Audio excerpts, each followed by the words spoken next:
All right, I don't know how this is going to go. This is kind of like a spur of the moment idea, and I'm just rolling with it.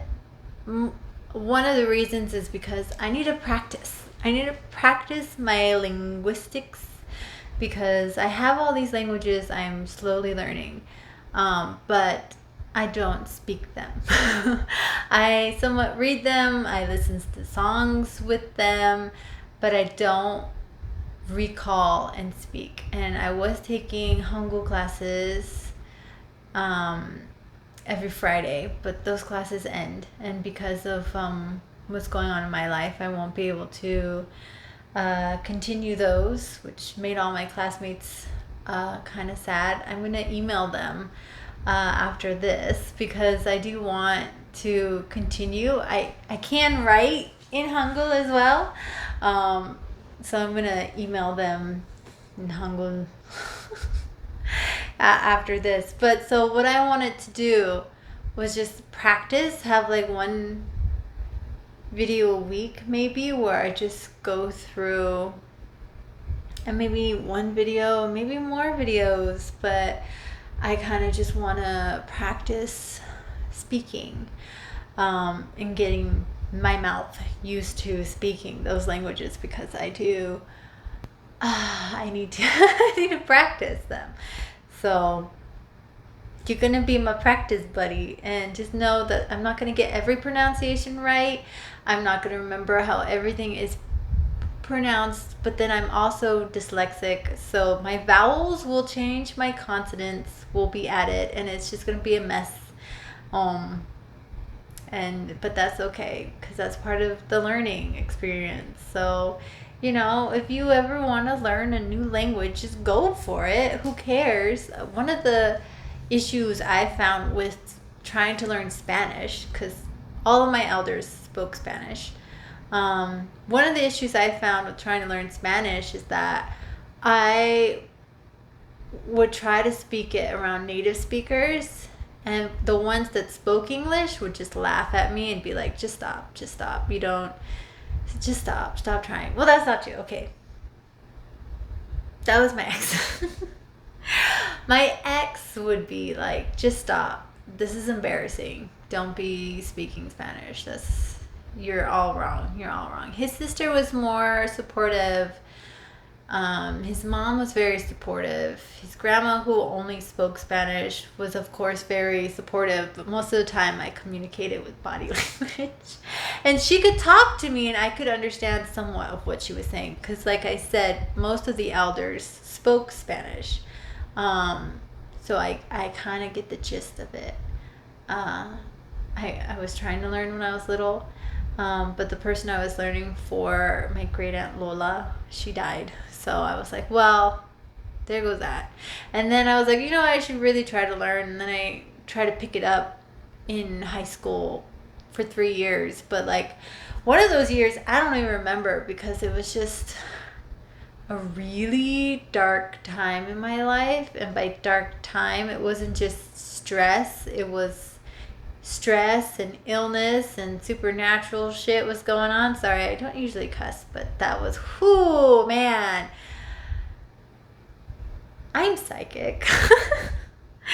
and it's not just me. I get it from my dad's side. All my dad's families has the ability to see ghosts. We just don't talk about it to each other unless we're talking to our own siblings about it. But like, I only found out the rest of his family were sensitive because we got together as adults later on one Thanksgiving and we started talking about the old family house, and then we were like, yeah, that one guy ghost, man. And they were like, you saw that ghost too? And then we all had stories of the same ghosts, and we were like, oh dang, okay.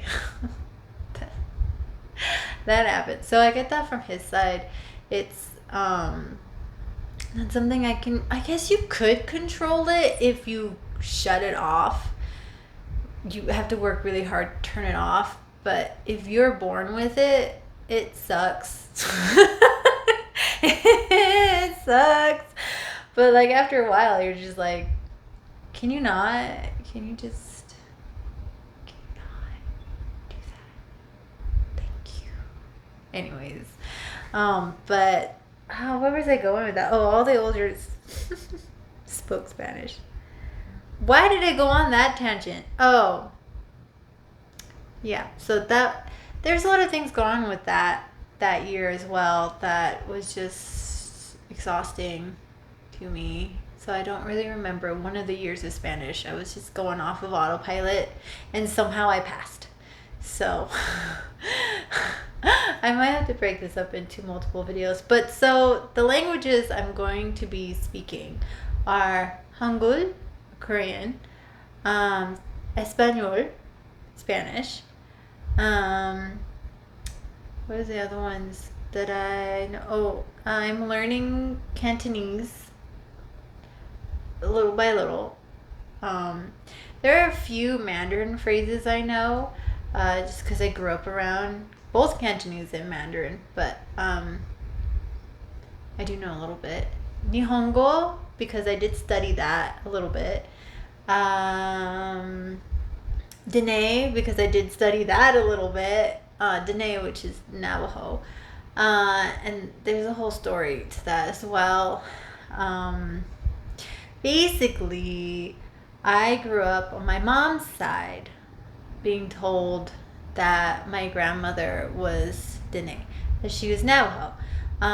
But my grandmother died when I was 4, and no one will talk about her or her family. We don't have connections with her family.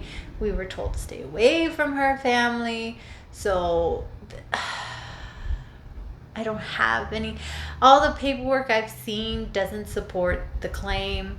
I mean, her mother doesn't look European.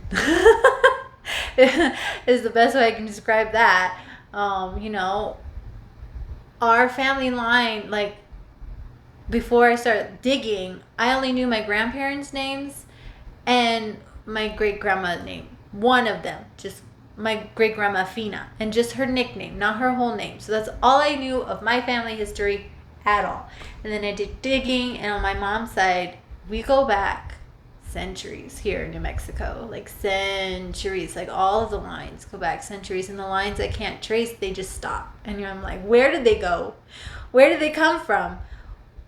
Why did they just drop off the records?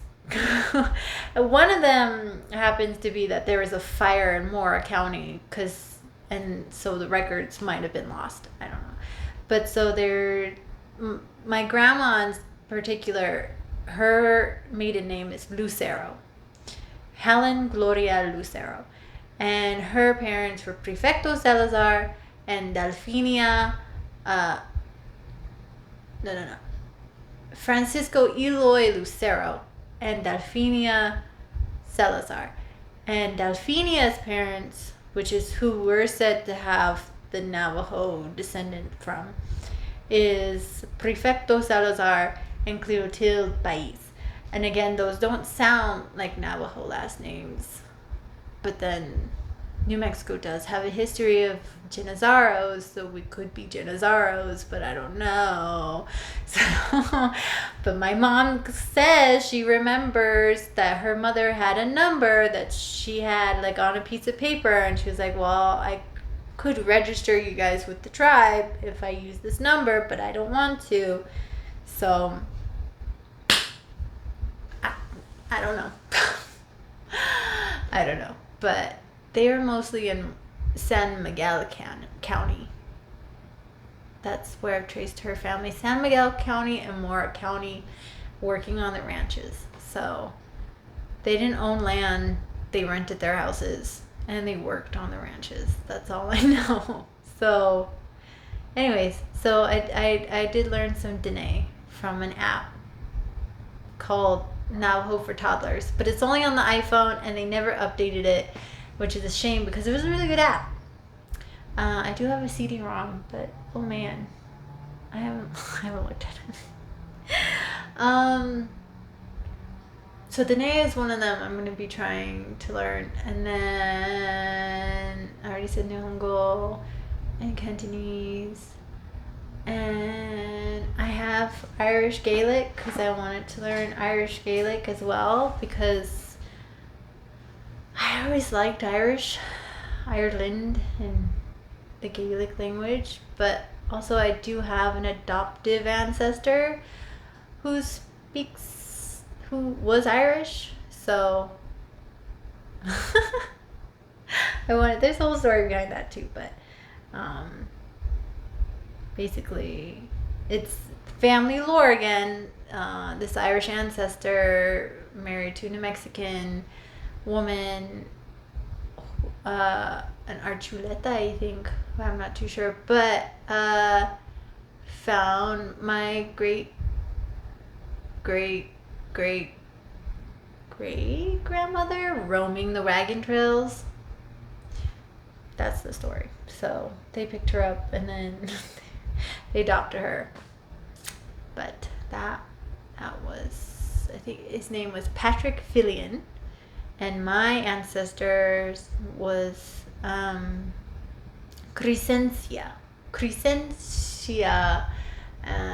Fillion, because she took his last name. But anyways,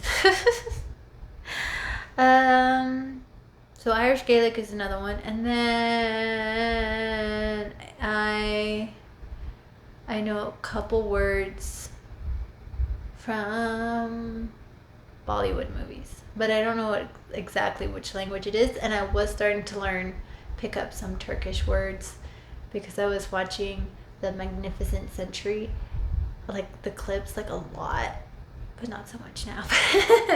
But anyway, so there's a lot of languages that I kind of know a little bit about here and there, but the main ones are going to be Hangul, Espanol, and Cantonese is the ones I want to focus on the most. So this is already 12 minutes, so I'm going to end it here.